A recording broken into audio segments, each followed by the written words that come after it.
नमस्कार दोस्तों, आर्यावर्त में आप सभी का स्वागत है। दोस्तों, बचपन से हमें पढ़ाया जाता है कि महाभारत का युद्ध कुरुक्षेत्र के मैदान में हुआ, मगर क्या कभी आप लोगों ने ये जाना कि कितनी परिधि में कुरुक्षेत्र के मैदान में ये युद्ध हुआ?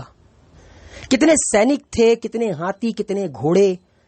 कौरवों और पांडवों ने अपनी सेना का पड़ाव कहां पर डाला? आमंत्रित करता हूं आप सभी को आज के सफर पर चलने के लिए। इस अकेले वीडियो में मैं आप लोगों को ये सारी जानकारी दूंगा, मगर सफर की शुरुआत से पहले ये डिस्क्लेमर जरूर पढ़ लीजिएगा। दोस्तों, महाभारत एक ऐसा युद्ध जो दोबारा कभी नहीं होगा। महाभारत का ये युद्ध कौरवों और पांडवों के बीच में लड़ा गया। महाभारत का ये युद्ध अधर्म और धर्म के बीच में लड़ा गया, और यह युद्ध कुरुक्षेत्र के मैदान में, कुरुक्षेत्र के 46 किलोमीटर के दायरे में लड़ा गया। और यह कुरुक्षेत्र इस वक्त हरियाणा में स्थित है। बहुत सारे बुद्धिजीवी हैं जो ये कहते हैं कि महाभारत का युद्ध तो कभी लड़ा ही नहीं गया। उनके लिए मेरे पास कोई जवाब नहीं है। सबकी अपनी अपनी सोच है, सबकी अपने अपने बिलीफ है।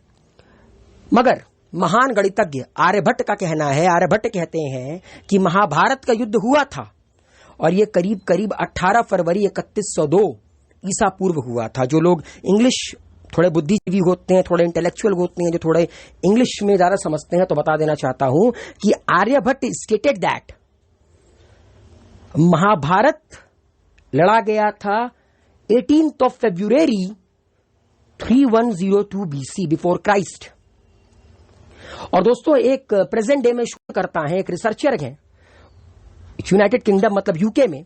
इनका नाम है डॉक्टर मनीष पंडित, और ये कहते हैं कि इन्होंने रिसर्च किया, और रिसर्च कर एक रिसर्च पेपर में इन्होंने कहा है, काफी सारे न्यूज़पेपर में आप पढ़ सकते हैं, कि महाभारत में वेदव्यास के द्वारा रचित महाभारत में जितनी भी खगोलीय घटनाओं का वर्णन है, उसके अकॉर्डिंग महाभारत का युद्ध 22 नवंबर 3067 ईसा पूर्व होने का अनुमान लगाया गया। मतलब 22 of November 3067 BC। अब जिसको मानना है माने, जिसको नहीं मानना है ना माने। मेरे अकॉर्डिंग महाभारत हुआ था, और मुझे महाभारत से बहुत कुछ सीखने को मिलता है। दोस्तों, महाभारत की शुरुआत होने वाली थी, 18 दिन का युद्ध शुरू होने वाला था। पांडवों की सेना पहुंचती है कुरुक्षेत्र में, और युद्ध से पहले पांडवों ने सेना का पड़ाव कुरुक्षेत्र के पश्चिमी क्षेत्र में समंत्र पंचक तीर्थ के पास सरस्वती की सहायक हिरण्यवती नदी के तट पर रखा। मतलब इन्होंने अपना पड़ाव हिरण्यवती नदी के पास बनाया, जो कुरुक्षेत्र के पश्चिमी इलाके में था।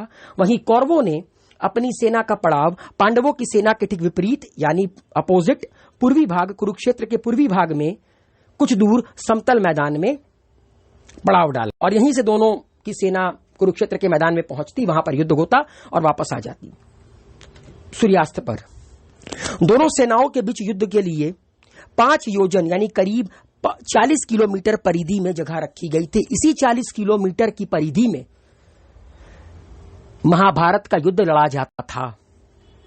विष्णु पुराण के अनुसार 40 किलोमीटर यानी 4 कोस का घेरा छोड़ा गया था युद्ध करने के लिए। दोनों तरफ के शिविरों में सैनिकों के भोजन और घायलों के इलाज की व्यवस्था थी। हाथी, घोड़े और रथों की अलग व्यवस्था थी। हजारों शिविरों में प्रचुर भोजन, अस्त्र शस्त्र, यंत्र और कई वैद्य शिल्पी वेतन भोगी रखे गए थे। दोस्तों, युद्ध में सैनिक, हाथी सवार, रथ सवार, इन सब का बड़ा इंपॉर्टेंस होता है, इन सब का बड़ा महत्व होता है। तो पहले बात करते हैं हाथी सवार की। हर हाथी पर हाथीवान, उसके पीछे सहायक, जो कुर्सी के पीछे से हाथी को अंकुश लगाता था। कुर्सी में मालिक धनुष बाण से सज्जित होता है। मतलब अगर कोई हाथीवान होता था, मतलब जो हाथी पे बैठकर युद्ध करता था, वो कुर्सी पे बैठकर युद्ध करता था। एक कुर्सी लगी होती थी हाथी के ऊपर, और उसके पीछे, हाथीवान के पीछे जो बैठकर हाथी पर युद्ध करता था, उसके पीछे एक सहायक होता था जो हाथी को संभालता था।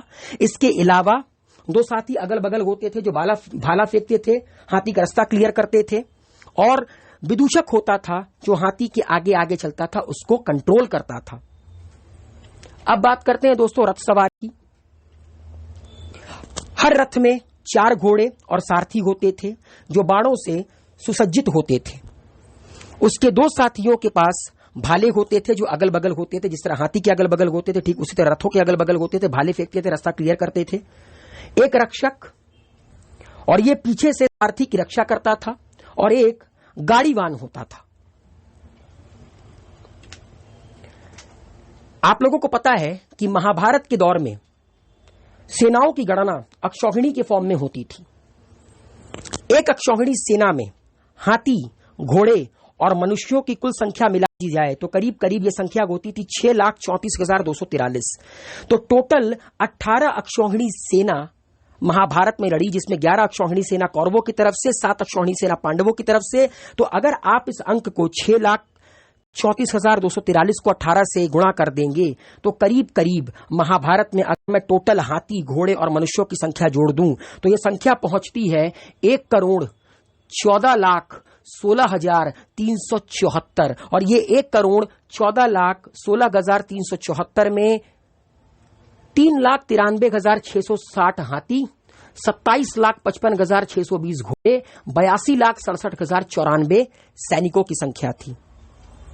और आप लोगों को पता है ये युद्ध इतना भयानक था कि इस युद्ध के अंत में करोड़ों सैनिक मारे गए, बचे सिर्फ और सिर्फ 15 लोग, 18 लोग। हाँ, 15 कौरवों की तरफ से, सॉरी पांडवों की तरफ से और 3 कौरवों की तरफ से। तो इतना भयानक था यह युद्ध।